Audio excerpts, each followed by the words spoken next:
कौन है प्राचीन भारत के सर्वश्रेष्ठ 8 धनुधर? जानिए रहस्य। धनुधर तो बहुत हुए हैं, लेकिन एक ऐसा भी धनुधर था जिसकी विद्या से भगवान कृष्ण भी सतर्क हो गए थे। एक ऐसा भी धनुधर था जिसको लेकर द्रोणाचार्य भी चिंतित हो गए थे। और एक ऐसा भी धनुधर था जो अपने एक बार से दुश्मनों की सेना के रथ को कई गज दूर फेंक देता था। लेकिन सर्वश्रेष्ठ तो सर्वश्रेष्ठ ही होता है। आप सोच रहे हैं कर्ण सर्वश्रेष्ठ हैं, तो जवाब है नहीं।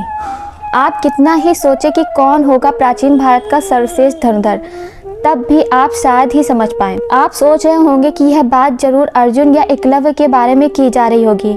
नहीं, धनुधर तो बहुत हुए हैं, लेकिन उस जैसा धनुधर आज तक नहीं हुआ और भविष्य में भी कभी नहीं होगा।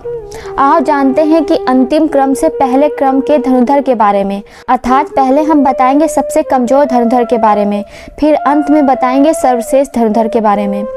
हालांकि सर्वश्रेष्ठ का चयन करने का अधिकार हमें नहीं है, हम तो बस उस शक्ति के बारे में जानकर ऐसा कह रहे हैं। प्रत्येक व्यक्ति के अनुसार सर्वश्रेष्ठ का क्रम अलग अलग हो सकता है। प्राचीन भारत में हुए हजारों धनुधरों में सर्वश्रेष्ठ कौन था? यहाँ हम बता रहे हैं कि दुनिया के 8 सर्वश्रेष्ठ धनुधरों के बारे में संक्षिप्त जानकारी। पहला, अर्जुन। 8 पांडवों में से एक अर्जुन की धनुष विद्या भी जग प्रसिद्धि थी। गुरुद्रोण के श्रेष्ठ शिष्यों में से एक थे अर्जुन। गुरुद्रोण ने अर्जुन को धनुष सिखाते वक्त वचन दिया था कि तुमसे श्रेष्ठ इस संसार में कोई धनुधर नहीं होगा। अर्जुन के धनुष की टंकार से पूरा युद्ध क्षेत्र गूंज उठता था। रथ पर सवार कृष्ण और अर्जुन को देखने के लिए देवता भी स्वर्ग से उतर गए थे, लेकिन अर्जुन से भी श्रेष्ठ कोई था जिसे दुनिया अर्जुन से श्रेष्ठ मानती है। दूसरा, एकलव्य।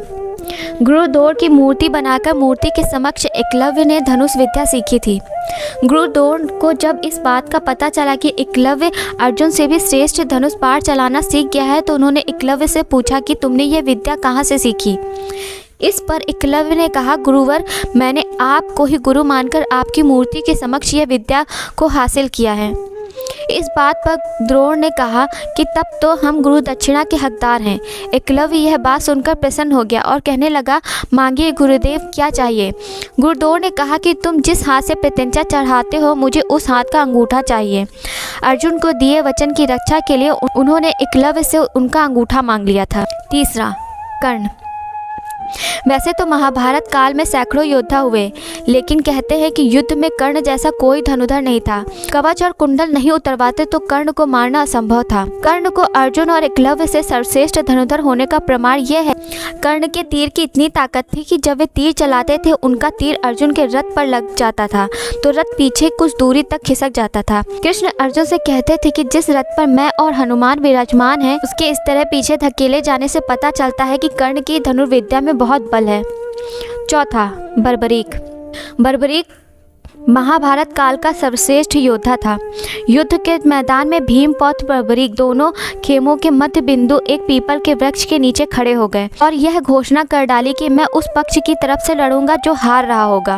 भीम के पौत्र बर्बरीक के समक्ष जब अर्जुन तथा भगवान श्री कृष्ण उसकी वीरता का चमत्कार देखने के लिए उपस्थित हुए, तब बर्बरीक ने अपनी वीरता का छोटा सा नमूना मात्र ही दिखाया।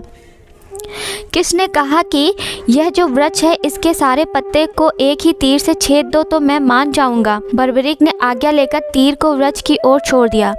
जब तीर एक एक करके सारे पत्तों को छेदता जा रहा था, उसी दौरान एक पत्ता टूटकर नीचे गिर पड़ा। कृष्ण ने उस पत्ते को यह सोचकर पैर रखकर उसे छुपा लिया कि यह छेद होने से बच जाएगा, लेकिन सभी पत्तों को छेदता हुआ वह तीर कृष्ण के पैरों के पास आकर रुक गया। तब बर्बरीक ने कहा, प्रभु, आपके पैर के नीचे एक पत्ता दबा है, कृपया पैर हटा लीजिए, क्योंकि मैंने तीर को सिर्फ पत्तों को छेदने की आज्ञा दे रखी है, आपके पैर को छेदने की नहीं। किस चमत्कार को देखकर कृष्ण चिंतित हो गए। भगवान श्री कृष्ण यह बात जानते थे कि बर्बरीक प्रतिज्ञावश हारने वालों का साथ देगा। यदि कौरव हारते हुए नजर आए तो वह पांडवों के लिए संकट खड़ा हो जाएगा, और यदि जब पांडव बर्बरीक के सामने हारते नजर आए तो पांडवों का साथ देगा। इस तरह वह दोनों ओर की सेना को एक ही तीर में खत्म कर देगा। पांचवा, लक्ष्मण। राम के छोटे भाई लक्ष्मण को कौन नहीं जानता। लक्ष्मण ने अपने तीर से रेखा खींच दी थी। उस रेखा में इतनी ताकत थी कि कोई भी उसके उस पार नहीं जा सकता था। लक्ष्मण की धनुष विद्या के चर्चे दूर दूर तक थे। शास्त्रों के अनुसार लक्ष्मण को सर्वश्रेष्ठ धनुधर माना गया है।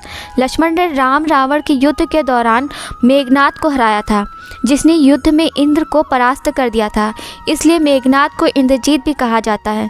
छठा, भगवान श्री कृष्ण। भगवान श्री कृष्ण सर्वश्रेष्ठ धनुधर भी थे। यह बात तब पता चली जब उन्होंने लक्ष्मणा को प्राप्त करने के लिए स्वयंवर की धनुष प्रतियोगिता में भाग लिया था। इस प्रतियोगिता में कर्ण, अर्जुन और अन्य कई सर्वश्रेष्ठ धनुधरों ने भाग लिया था।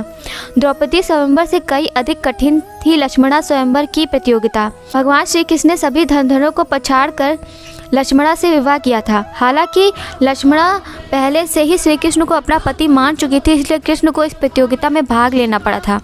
श्री कृष्ण के धनुष का नाम सारंग था। सातवां, भगवान श्री राम। एक बार समुद्र पार करने का जब कोई मार्ग नहीं समझ आया तो भगवान श्री राम ने समुद्र को अपने तीर से सुखाने की सोची और उन्होंने तरकस से अपना तीर निकाला ही था और पतंजा पर चढ़ाया ही था कि समुद्र के देवता प्रकट हो गए और उनसे प्रार्थना करने लगे थे। भगवान श्री राम को सर्वश्रेष्ठ धनुधर माना जाता है। हालांकि उन्होंने अपने धनुष और बाण का उपयोग बहुत मुश्किल वक्त में ही किया था। आठवां, भगवान शंकर। संपूर्ण धर्म, योग और विद्याओं की शुरुआत भगवान शंकर से शुरू होती है और उसका अंत भी उन्हीं पर होता है। भगवान शंकर ने इस धनुष से त्रिपुरासुर को मारा था। त्रिपुरासुर अर्थात 3 महाशक्तिशाली और ब्रह्मा से अमरता का वरदान प्राप्त असुर थे। शिव ने जिस धनुष को बनाया था उसकी टंकार से ही बादल फट जाते थे और पर्वत हिलने लगते थे। ऐसा लगता था मानो भूकंप आ गया हो। यह धनुष बहुत शक्तिशाली था। इसी के एक तीर से त्रिपुरासुर की तीनों नगरियों को ध्वस्त कर दिया गया था। इस धनुष का नाम पिनाक था। देवी और देवताओं के काल की समाप्ति के बाद इस धनुष को देवताओं को सौंप दिया गया था। उल्लेखनीय है कि राजा दक्ष के यज्ञ में यज्ञ का भाग शिव को नहीं देने के कारण भगवान शंकर बहुत क्रोधित हो गए थे। उन्होंने सभी देवताओं को अपने पिनाक धनुष से नष्ट करने की ठानी। एक टंकार से धरती का वातावरण भयानक हो गया। बड़ी मुश्किल से उनका क्रोध शांत किया गया। तब उन्होंने यह धनुष देवताओं को दे दिया था। देवताओं ने राजा जनक के पूर्वज देवराज इंद्र को दिया। राजा जनक के पूर्वजों में निमि के ज्येष्ठ पुत्र देवराज थे। शिव धनुष उन्हीं की धरोहर स्वरूप राजा जनक के पास सुरक्षित था। इस धनुष को भगवान शंकर ने स्वयं अपने हाथों से बनाया था।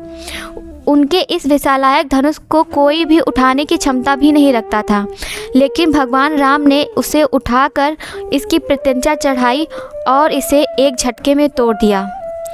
प्रभु श्री राम की जय। हुई है वही जो राम रच राखा।